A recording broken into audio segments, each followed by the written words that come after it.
हाँ जी, नमस्कार मित्रों। मैं राज मीना, सोशल मीडिया इन्फ्लुएंसर। आज हमारे साथ हैं करौली जिले के अतिरिक्त पुलिस अधीक्षक श्रीमान गुमनाराम जी। तो मैं इस सर से पूछना चाहता हूँ कि सर अभी अभी भी हमारा देश इतना डेवलप हो गया है, उसके बावजूद भी पुलिस के बीच और आम नागरिकों के बीच काफी दूरियां हैं। तो सर इसके लिए आपका क्या प्रयास है या आप लोगों के लिए क्या कहना चाहते हैं? राजस्थान पुलिस का ध्येय वाक्य है आम जन में विश्वास और अपराध में भय। हो सकता है किसी जमाने में पुलिस से आम जन को भय लगता था, लेकिन आज सरकार का मूल मंतव्य है कि पुलिस और जनता के बीच में दूरियां कम हो और जनता को यदि पुलिस से संबंधित कोई भी समस्या है, चाहे अपराध से संबंधित हो, चाहे उनकी सुरक्षा से संबंधित हो, या सरकार की योजनाओं के संबंधित हो, भ्रष्टाचार के संबंध में हो, उन समस्याओं के संबंध में जनता बेझिझक पुलिस के पास आए, अपनी समस्या बताए और उसका समाधान प्राप्त करे। तो इसके लिए चाहे हम रात्रि चौपाल में जन सुनवाई है, इसके अलावा सीएनजी की मीटिंग होती है, गाँव में जाते हैं वहां पर मीटिंग होती है, हमारे बीट अधिकारी है, सुरक्षा सखी है, अन्य कई ऐसे तरीके हैं, मेले त्योहार जिनमें अपनी पुलिस बहुत भागीदारी निभाती है आप जन के सहयोग के लिए। तो अब वो बात नहीं रही।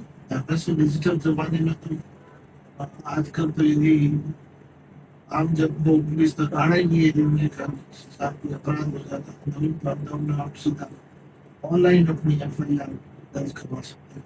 सर जिससे बहुत बहुत धन्यवाद। सर उसके अलावा अगला क्वेश्चन है मेरा, आजकल क्या है, युवा है जो लगभग 18 से 25 की एज का है, वो नशे में लिप्त है, मतलब पूरी तरह से नशे का आदी हो रहा है। कहीं ना कहीं आप जागरूकता के तौर पे युवाओं को क्या संदेश देना चाहोगे? ये बात सही है कि युवा नशे में, आजकल का युवा बहुत ज्यादा नशा कर रहा है, चाहे वो शराब हो या उसमें एमडी, सिगरेट और अन्य प्रकार के कई नशे।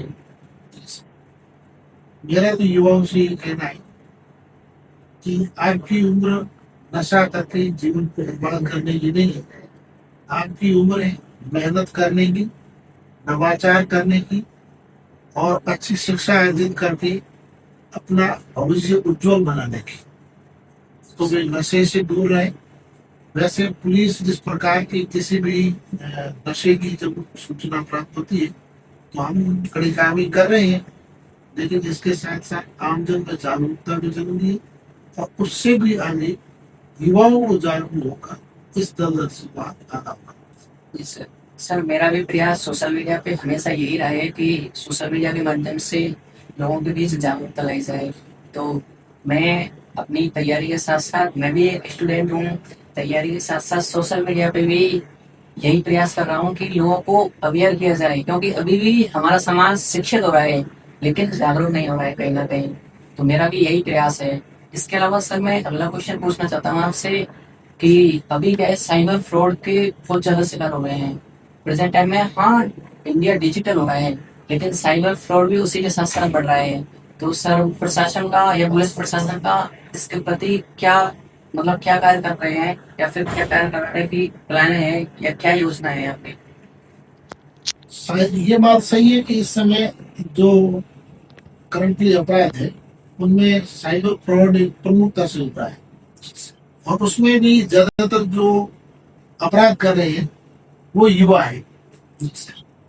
तो मेरा तो ये कहना है कि यदि इस तरह का कोई अपराध किसी के साथ घटित होता है तो उनको तुरंत 1919 पर शिकायत दर्ज करनी चाहिए या अपने ऑनलाइन जो साइबर पोर्टल है उस पर अपने ग्रुप के साथ में शिकायत दर्ज करनी चाहिए। तो हो सकता है उनके खाते से जो पैसा गया है वो तुरंत होल्ड हो जाता है।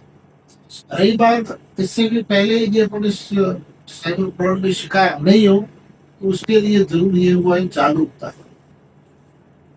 हम यदि विभिन्न तरीकों से जागरूक होते हैं तो साइबर फ्रॉड अपराधी है वो बहुत अपने से भी आगे जाकर टेक्नोलॉजी के तरीके ऐसे अपनाते हैं कि वो आम जन को शिकायत बनाई देते हैं। इसके लिए सबसे जरूरी है कि खुद को जागरूक होना। हम किसी भी अनजान लिंक को क्लिक नहीं करें, किसी को ओटीपी नहीं दें, किसी के झांसे में नहीं आए। इस कई प्रकार के इन्वेस्टमेंट के, रोजगार देने के, OLX पर कोई सस्ती वस्तु विज्ञापन के अनेक तरीके के ऐसे जो झांसे हैं उनमें नहीं पड़े। इससे भी इम्पोर्टेंट है कि आप जो अभी जो नई स्कीम्स आती है उन स्कीम्स के बहाने भी है वो साइबर फ्रॉड अपराधी है वो जनता को ठगते हैं। जैसे अभी मान लीजिए किसी की शादी का सीजन चल रहा है, हाँ सर, शादी में जो इनविटेशन कार्ड है, इनविटेशन कार्ड है उसकी एपी की फाइल बनाकर मैंने आपके पूरे सिस्टम को आपको ब्रेक कर देते हैं। आपका आधार अपडेट करने के बाद है, आपका मोबाइल नंबर अपडेट करने के बाद है, या शायद आपकी स्कॉलरशिप है बच्चों का है तो, या बुजुर्ग हो गया तो उनकी पेंशन अपडेट करने के बाद है उनके झांसा देकर उनका पैसा उड़ा दिया जाता है। तो ऐसे किसी भी झांसे में नहीं आए। और यदि आपको कोई जरूरत है तो आप अपनी मित्र पे जाए और ऑथेंटिक रूप से अपना आमने सामने बैठ कर अपना कोई अपडेशन या ऐसा कर। ऐसा। तो गाइस आज श्रीमान गुमनाराम जी सर से मिलके बहुत अच्छा लगा। हमारे करौली जिले में अतिरिक्त पुलिस अधीक्षक के तौर पे सर ने जो कार्य किए हैं, सर हमारे करौली जिले में 2024 से हैं और सर की जितनी सराहना की जाए, इनके कार्यों की जितनी सराहना की जाए उतनी कम है। वाकई में सर के निर्देशन में हमारे करौली जिले में पुलिस प्रशासन पूरी तरह से अलर्ट मोड पे था और सर के निर्देशन में बहुत ही अच्छे कार्य किए गए हैं, जिसके लिए मेरे पास शब्द ही नहीं है। बाकी सर का मुझे पता चला भी कि सर का ट्रांसफर हो रहा है, तो मैं सर से कहना चाहता हूँ कि हमारे करौली जिले वासियों के लिए या फिर करौली के लोगों के लिए आप क्या कहना चाहते हैं, अपने विचार जरूर से बताएं।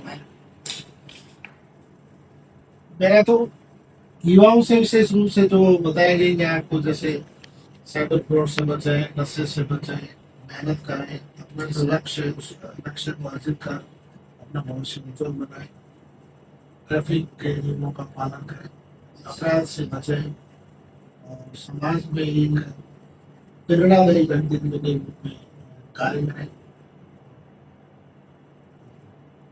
सर बहुत बहुत धन्यवाद, आपसे मिलकर बहुत अच्छा लगा।